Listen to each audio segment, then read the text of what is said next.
বেলডাঙ্গা ভারত সংঘ পরিচালিত চানক বনবন্ধু আদিবাসী আবাসিক বালিকা বিদ্যালয়ের প্রথম শ্রেণীর ভর্তি নির্বাচনী পরীক্ষা চলছে 2026 শিক্ষাবর্ষের জন্য। প্রত্যেকে 2019 সালে জন্মগ্রহণ করেছে যারা আদিবাসী মেয়ে, তারাই পরীক্ষায় বসেছে। এই পরীক্ষায় প্রত্যেকেই আদিবাসী মেয়ে 40 জন ছাত্রী নেওয়া হবে 2026 শিক্ষাবর্ষের জন্য। ভারত সরকারের আদিবাসী কল্যাণ মন্ত্রণালয় দিল্লি থেকে পরিচালিত এবং ভারত সংঘ পরিচালিত। প্রত্যেকেই ভালো মতো পরীক্ষা দিচ্ছে। বেলডাঙ্গা ভারত সংঘের এইটা হচ্ছে সব থেকে বড় সেবামূলক প্রতিষ্ঠান চানকে আছে। 400 জন আদিবাসী মেয়ের আবাসিক বালিকা বিদ্যালয় এবং হসপিটাল।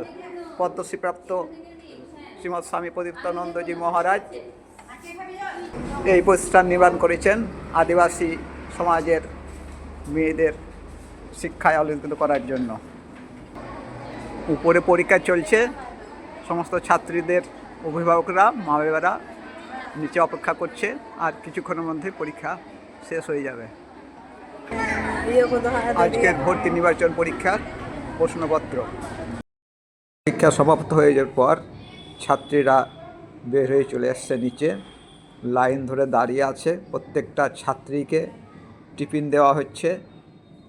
সেই সঙ্গে যে সমস্ত মাননীয় অভিভাবকগণ এসছেন এবং ছাত্রীদের সকলেরই দুপুরবেলায় খাওয়ার ব্যবস্থা আছে, দুপুরের ভাত খাওয়ার ব্যবস্থা আছে।